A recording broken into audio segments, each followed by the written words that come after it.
So welcome back to the channel guys. आज हमारे साथ है 2022 मॉडल ग्लैंजा। अभी ग्लैंजा जो है ये 2022 मॉडल के साथ यहाँ पे अगर मैं बात करूँ तो 1200 सीसी के इंजन के साथ आती है। इनलाइन 4 सिलेंडर इंजन इसके अंदर आपको देखने को मिलता है और इनलाइन 4 सिलेंडर के साथ आपको एक अच्छी माइलेज यहाँ पे मिल जाती है क्योंकि ग्लैंजा और बलिनो दोनों ही सेम प्लेटफॉर्म पे बनी हुई कार हैं और बलिनो की जैसे आपको पता है कि उसकी माइलेज काफ़ी अच्छी आपको देखने को मिलती है। तो उसी के साथ अच्छी माइलेज के साथ आपको एक रिलायबिलिटी मिल जाती है टोयोटा के लोगों के साथ जब आप इसको लेने जाते हैं ग्लैंजा के नाम के साथ। तो यहाँ पे आज हम बात करने वाले हैं इसके ड्राइविंग एक्सपीरियंस की कि अगर आप ग्लैंजा लेने की सोच रहे हैं तो अगर आप सिटी ड्राइविंग या फिर हाईवे ड्राइविंग की अगर बात करते हैं और वहाँ पे आप ग्लैंजा लेने की सोच रहे हैं तो उसका एक्सपीरियंस कैसा रहता है गाड़ी का और क्या ये गाड़ी लेना वर्थ इट है आज के टाइम पे। अगर मैं बात करूँ, आप अगर ग्लैंजा के बारे में सोच रहे हैं या फिर एक प्रीमियम हैचबैक के बारे में सोच रहे हैं, इस सेगमेंट के अंदर मैं बात करूं i20 आपको देखने को मिलती है, ग्लैंजा मिलती है, बलिनो मिल जाता है आपको इस सेगमेंट के अंदर देखने को, ये कुछ गाड़ियां मिलती हैं और टाटा की आपको ऑल्ट्रोज देखने को मिलती है। बट अगर हम बात करें रिफाइनमेंट की और साथ ही साथ मैं बात करूं value for money point of view से, तो ग्लैंजा और बलिनो दोनों ऐसी कार हैं इस सेगमेंट की जो कि मोस्ट सेलिंग कार्स हैं और साथ ही साथ यहाँ पे आपको एक अच्छा पैकेज देखने को मिलता है गाड़ियों के अंदर, जहाँ पे आपको एक अच्छे पैकेज के साथ आपको फीचर्स मिल जाते हैं, फीचर्स के साथ आपको रिलायबिलिटी मिलती है और साथ में आपको एक अच्छी छोटी सर्विस कॉस्टिंग जो है इसके अंदर कॉस्ट है वो छोटा निकल के आता है उसका अमाउंट, क्योंकि जो इंजन है उसमें आपको ज़्यादा पैसे लगाने की ज़रूरत पड़ती नहीं लॉन्ग टर्म में। अगर आप गाड़ी को ख़रीद के सोच रहे हैं कि मैं 1-1.5 लाख किलोमीटर चलाना चाहता हूं और इतनी रनिंग आपकी है तो आप इसको ले सकते हैं। फ़िलहाल ग्लैंजा जब ये आई थी 2022 मॉडल फेस लिफ्टेड वर्जन, तब यहाँ पे आपको CNG ऑप्शन देखने को नहीं मिलता था, बट अब आपको इसके अंदर CNG ऑप्शन देखने को मिलता है जो आपको 31 से लेके 32 की माइलेज निकाल के देगा CNG में। और ये वाला जो पेट्रोल वर्जन है इसके अंदर जो ओनर है वो आराम से 15 की माइलेज निकाल पा रहा है। और अगर मैं बात करूँ ड्राइविंग के ऊपर आपकी है कि आप कितनी निकाल पाओगे, बट अगर आप ट्रैफिक में चला रहे हो तो आप ये माइलेज निकाल सकते हो अच्छी, अगर आप डिसेंट ड्राइविंग कंडीशंस में चला रहे हो। बट अगर ट्रैफिक ज़्यादा है तो आपको 10 से 11 की माइलेज भी दे सकती है ये गाड़ी। तो वो चीज़ों का थोड़ा सा ध्यान रखना कि अगर आप ये गाड़ी ख़रीद रहे हो और ये गाड़ी लेने का सोच रहे हो तो आपको इतनी माइलेज भी देखने को मिल सकती है इस गाड़ी के साथ।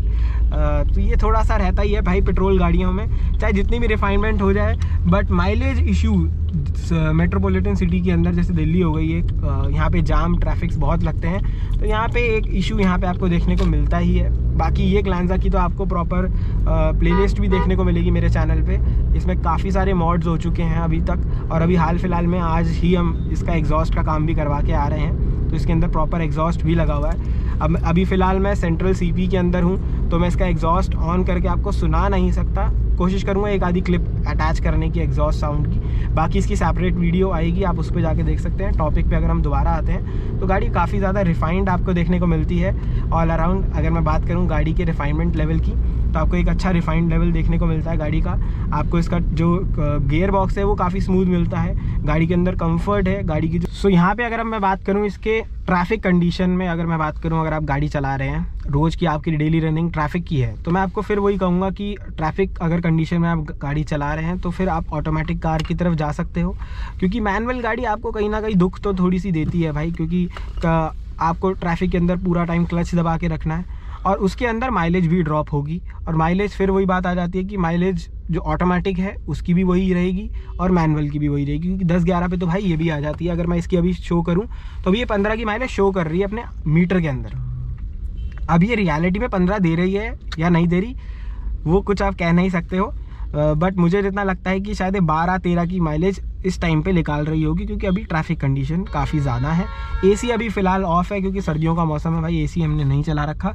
बट ट्रैफिक कंडीशन की अगर मैं बात करूँ तो गाड़ी ऑल ओवर वैसे ठीक है भाई, आप आराम से इसको ड्राइव कर सकते हो ट्रैफिक में, इतनी बड़ी गाड़ी भी नहीं है अगर मैं बात करूँ साइज़ के उसमें। बट अगर हम वैसे देखें तो एक डिसेंट साइज़ की है आपको प्रीमियम हैचबैक देखने को मिलती है। और अगर आप इस सेगमेंट की गाड़ी ले रहे हैं तो मैं कहूँगा चाहे आप ग्लैंजा की तरफ जाएं चाहे आप बलिनो की तरफ जाएं, दोनों में आपको लुक्स का फीचर का फ़र्क पता चलेगा। बट एज अ ओनर अगर मैं बताऊं, क्योंकि मेरे दोस्त की ही गाड़ी है, तो यहाँ पे आपको जो एक्सपीरियंस है सर्विस सेंटर में, उसका भी मेजर फ़र्क आपको देखने को मिलेगा। टोयोटा के अंदर आपको जो भीड़ है वो इतनी नहीं देखने को मिलती है, but on the same side फिर भाई टोयोटा के अंदर ये सर्विस कॉस्ट इसकी जो जाती है वो 7 से 8 हज़ार पे जाती है। और बलिनो की अगर मैं बात करूँ तो मुझे लगता है शायद वहाँ पे 5,000 रुपये के अंदर सर्विस हो जाती होगी।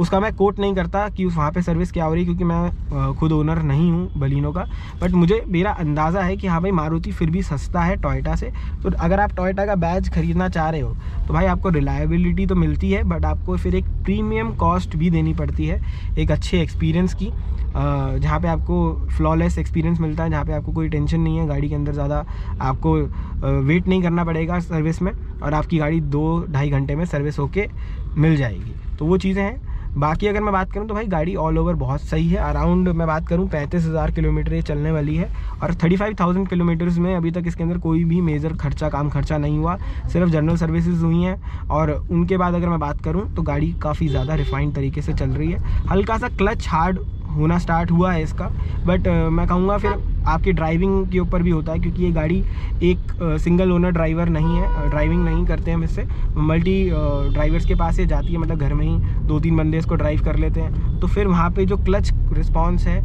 और क्लच का जो रिस्पॉन्स है, क्लच जो हार्ड होता है उसका फ़र्क पड़ता है, क्योंकि हर किसी की ड्राइविंग कंडीशंस, ड्राइविंग हैबिट अलग होती है, तो उसके हिसाब से ये चीज़ें मैटर करती हैं। बट वैसे अगर मैं बात करूँ तो आपके लिए एक अच्छी डील हो सकती है, क्योंकि इसके अंदर कंफर्ट मिलता है। फैमिली के रिलेटेड अगर मैं बात करूँ, आप इसको यूज़ करना चाहते हैं हाईवे राइडिंग में, तो आपको वहाँ पे भी कोई दिक्कत देगी नहीं। टोयोटा है भाई, रिलायबिलिटी है, कहीं भी कुछ नहीं प्रॉब्लम्स होती हैं। ऑल ओवर इंडिया आपको टोयोटा के शोरूम्स देखने को मिल जाते हैं, तो ईजिली आप इसको ड्राइव कर सकते हैं हिली एरिया से लेके एक अच्छे वे में। तो इस शॉर्ट सिंपल वीडियो को यहीं ख़त्म करता हूँ मैं, और ज़्यादा कुछ मैं इसमें लंबा खींचना नहीं चाहता। जो इन्फॉर्मेशन देनी थी मेरे को मैंने आपको दी। अगर वो इन्फॉर्मेशन पसंद आई तो भाई वीडियो को लाइक ज़रूर करना।